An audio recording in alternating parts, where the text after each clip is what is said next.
Queridos alunos em Cristo Jesus, eu quero desde já vos cumprimentar com a gloriosa paz do Senhor. Nós estamos nesse exato momento aqui para trazermos aí um breve comentário dentro de dois assuntos, dentro dessa disciplina que nós estamos a estudar, que é eclesiologia, né? Os irmãos lembram que eclesiologia é a ciência ou estudo que estuda a doutrina da igreja, ok? A gente sabe também que literalmente é convocar, né? Esse termo quer dizer convocar ou chamar para fora, ok? A gente vai ver uma definição lá na página 7, que diz assim, no sentido espiritual, ok? Uma definição no sentido espiritual. Pode-se afirmar que a igreja é um grupo de pessoas que foram chamados para fora do mundo pecaminoso, para servir e agradar a Deus. Então essa é uma definição real que precisamos ter em mente. Nós somos chamados por Deus, tirados do mundo pecaminoso, para agradar exclusivamente a Deus. Tá? Essa é a visão, agradar a Deus. Ok? Então a gente está aí com dois tópicos, né? Dois capítulos bastante complexos, lembrando a todos que o que nós temos é uma síntese, tá? Então a gente precisa se aprofundar mais, estudar mais. A gente não sabe de tudo e nunca vamos saber, nunca vamos ter uma real compreensão. Aí a gente está tratando do reino de Deus, das coisas de Deus. O que nós entende, principalmente de Deus, é aquilo que Ele deixa ser revelado através da sua palavra. Tá bom? Então a gente vai ver aí, nesse segundo capítulo, no primeiro tópico, traz aí a igreja, ou seja, a origem da igreja. Então a gente vai ver que para a gente chegar a uma conclusão, a gente tem que entender um pouco sobre o sentido profético da origem da igreja e dentro de um sentido histórico, dentro de documentos históricos que nós temos, a gente chega a uma conclusão. E esse documento histórico a gente vai ver na real nos evangelhos, né? E daí para frente a gente vai ver a origem da igreja, ok? Então, dentro da origem da igreja, a gente tem dois pontos, que é justamente o profético, que vai falar de um povo que foi chamado do Egito, levado, convocado por Deus para um determinado lugar, onde Deus tratou com o povo. E esse tratado durou mais ou menos 40 anos, né? Cerca de 40 anos. Deus criou um povo de um casal escolhido por Ele e levou esse povo para um determinado lugar, onde esse povo cresceu, né? Intelectualmente, cresceu em todos os sentidos e intelectualmente dentro de ciências humanas que era necessário para a formação de um povo. E agora, passado alguns anos, né, a Bíblia vai falar em Gênesis 13:15, que Deus dá uma visão e determina que o tempo de peregrinação, o tempo que o povo passaria nesse lugar seria de 400 anos. E no Êxodo 12:40 a gente vai ver que o povo ficou 430 anos. É o que a palavra nos diz. E aí Deus chama, convoca o povo. Lembrando que o termo, o significado é literalmente convocar, tirar o povo, né? Chamar o povo para fora. E a gente vai ver isso aí. Então, profeticamente, aquele chamado, aquela convocação já tipificava, né, já representa a igreja, o povo, uma convocação. Pronto. Historicamente, a gente vai ver o segundo ponto aí dentro da origem da igreja, historicamente. E aí a gente precisa entender discussões acerca do início da igreja, historicamente, ok? Do início da igreja. Há quem diga que a igreja se iniciou-se na cruz.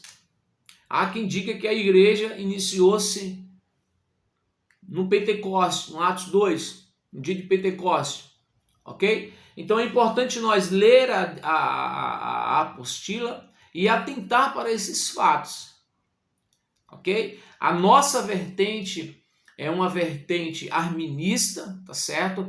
Nós estamos sendo bombardeados por muitas informações, vinda de todos os lados, e de de todas as vertentes que estão que tem e que estão surgindo, ok?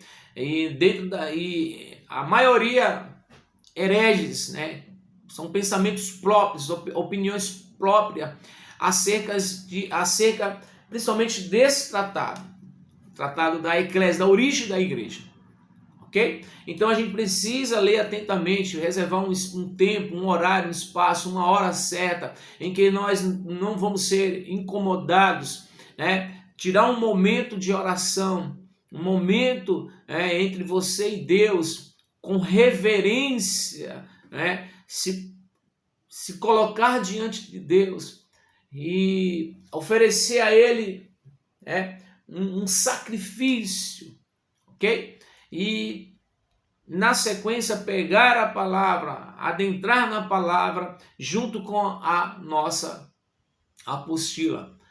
Ler atentamente, procurar atentar para o que está sendo explicado e jamais deixar de lado as referências que mostra dentro da Bíblia tais pensamentos que nós estamos estudando. Ok? Então nós temos aí, historicamente, o termo, o âmago. Olha só o que diz na página 41. O âmago da fé cristã, bem como o seu dogma central, é a verdade de que o verbo se fez carne. Então, a essência, o âmago é a essência da fé. O ponto central é que o verbo se fez carne. Então, quando Cristo se fez carne ali, a igreja deu-se início ali. E ele começou a pregoar, tá certo? Então, Jesus é a pedra de esquina, a principal pedra desse edifício que chamamos de igreja. Ok? Então tá aí apenas um breve comentário dentro desse ponto da origem da igreja, que é historicamente o ponto histórico, ok? Aí a gente vai para frente, a gente tem aí outro ponto, um segundo tópico dentro desse capítulo 2, que é a igreja e o reino de Deus. A igreja e o reino de Deus. A igreja, ela é composta de cidadãos, tá certo? Que foram resgatados, redimidos, chamados por Deus, né? E receberam dons para executar, né? Executar o quê? A representação do reino. Então, o que é o reino? O reino é o domínio de Deus, que nós não somos. Não é muito difícil. O reino é a plenitude de Deus. Nós estamos na terra. Nós somos representantes. E isso fica muito bem claro. É só juntar os pontos, observar direito. Não é através desse comentário que eu estou fazendo, porque também eu sou aluno. Não tenho vergonha nenhuma em dizer que eu sou aluno. E vou passar para a eternidade sendo aluno. Eu estou também aprendendo. Ok? Então eu não vou estar lendo a apostila toda aqui, até porque nós não temos muito tempo para isso. Ok? Então a gente precisa entender, a igreja é uma comunidade, né, do reino, mas não o reino em si. É uma comunidade, mas não o reino em si. Então nós temos aqui uma riqueza de detalhes dentro desse assunto. E é preciso realmente você debruçar dentro desse assunto. Se você tiver dúvida, liga para nós e nós vamos abrir a apostila e a gente vai vamos aí discutir um pouco junto esse assunto e com certeza nós vamos aprender um pouco mais, tá bom? A gente vai ver algumas definições do reino e da igreja. À medida que a igreja proclama as boas novas do reino, pessoas virão para a igreja e começarão a experimentar a bênção do domínio de Deus em suas vidas, a bênção do reino de Deus. O reino de Deus é o domínio de Deus, então, ok? Reino de Deus entre nós. As bênçãos e promessas não são plenas. Por que não são plenas? Porque nós estamos aqui ainda. Plenas ou totais, né? Em sua totalidade. Todavia aponta para a plenitude, ou seja, a totalidade do mesmo, de modo que se manifesta no iminente, ou seja, se manifestará na vinda do Senhor, que está para acontecer a qualquer momento, entendeu? É onde a gente entende o que está escrito lá em Coríntios 2:9, que diz: o que o olho não viu, o ouvido não ouviu, que o coração não se percebeu, é o que Deus está reservando para nós. Pastor, eu ainda não entendo esse versículo. Eu vou explicar para você, vou te dar aqui uma chave. Nós somos o reino, aliás, a igreja representante do reino de Deus, o corpo de Cristo na terra.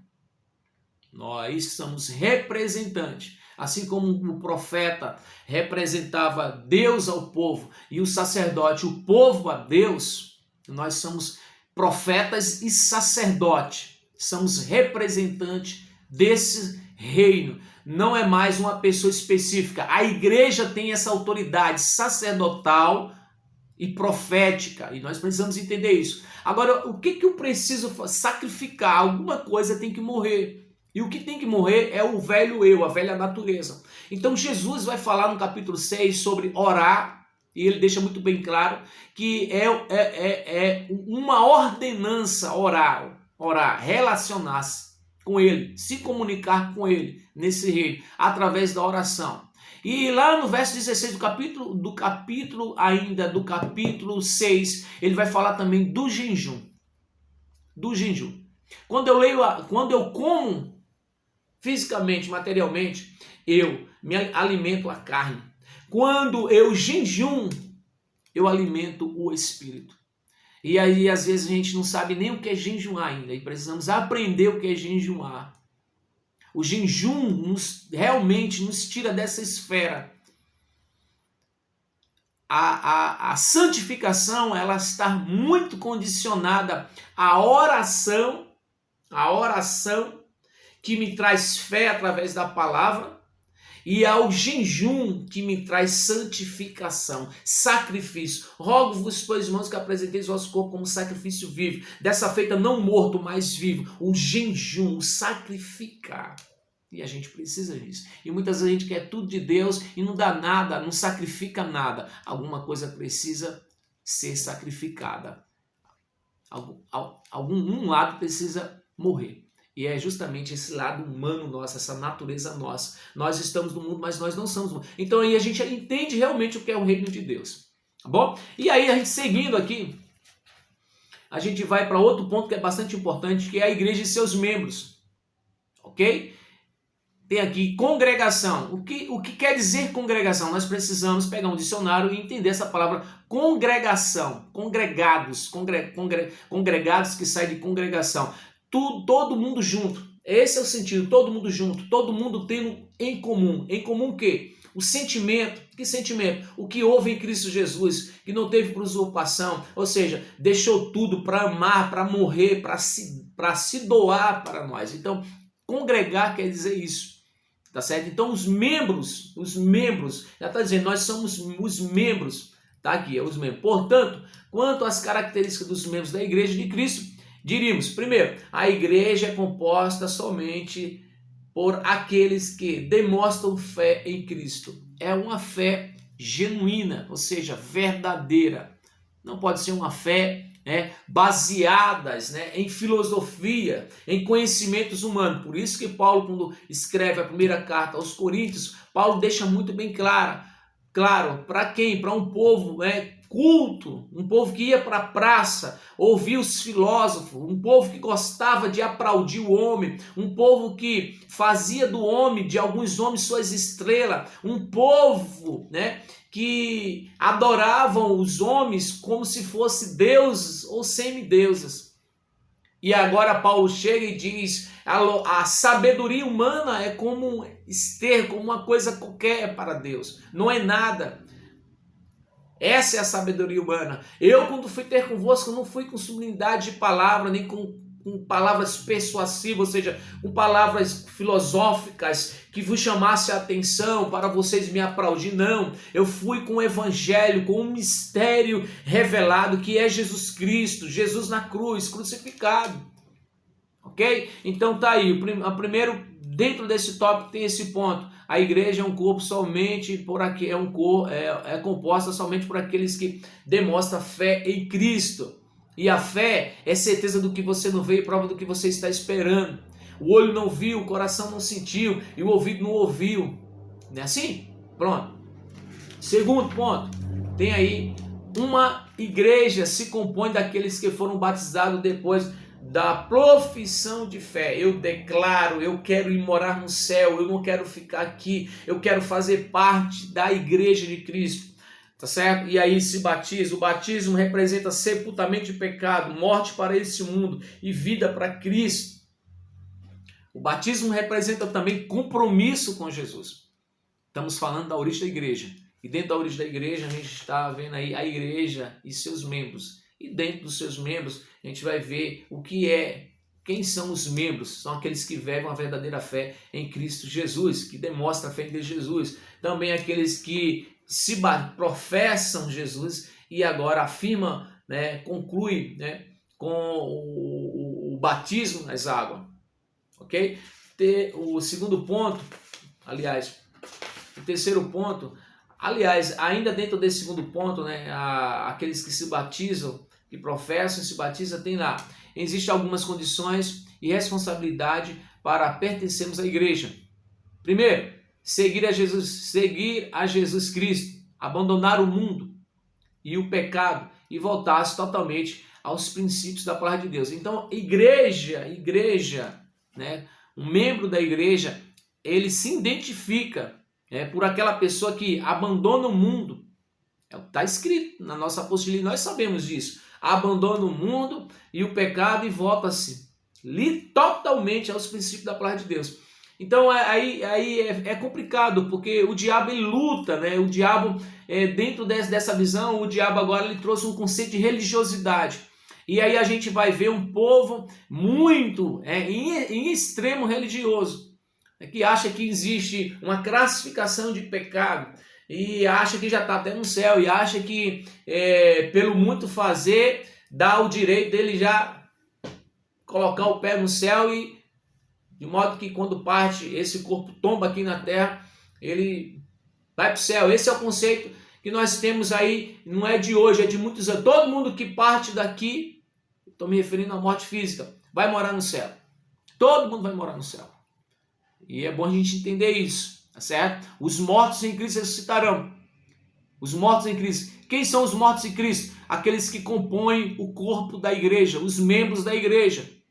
Os mortos em Cristo ressuscitarão primeiro, depois nós, a igreja, seremos arrebatados. Mas nós precisamos se encaixar com essas ordenanças, né? Viver em Cristo, abandonar o mundo, voltar-se totalmente aos princípios da palavra de Deus. Se você não me ama, meu irmão, você não ama Jesus. Se você não ama seu irmão, você não ama Jesus. Se você fala mal do seu irmão, você não é diferente de quem usa droga, de quem bebe cachaça, não. Dentro da palavra de Deus, não, irmão, porque não existe pecadinho nem pecadão. Se você não pedir a Deus, Deus purifica meus lábios. Assim como quem usa droga tem que pedir a Deus, Deus me liberta dessa cadeia, dessa prisão. Meu irmão, em nome de Jesus, nós somos crentes e precisamos entender isso, precisamos ser espiritual. Ainda no capítulo 1, 2, 3 da carta de Paulo, a 1 Coríntios, nós vamos entender ali três tipos de pessoas, que é a primeira, natural, a segunda, espiritual e a terceira, carnal.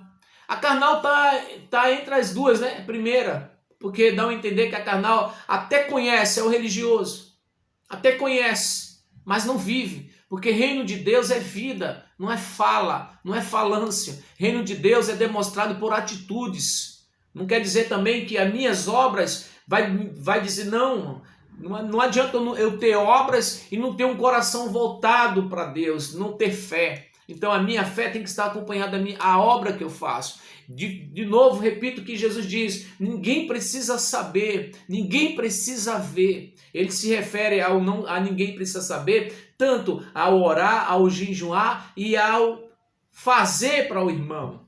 Ok? Então essa é a primeira parte aí desse capítulo de número 2. Eu já eu mando para vocês Acredito que ainda essa semana eu mando para vocês esse capítulo número 3. Você vê, é um assunto muito vasto e fecha justamente aí esse capítulo 2. Deus abençoe a todos. A paz do Senhor.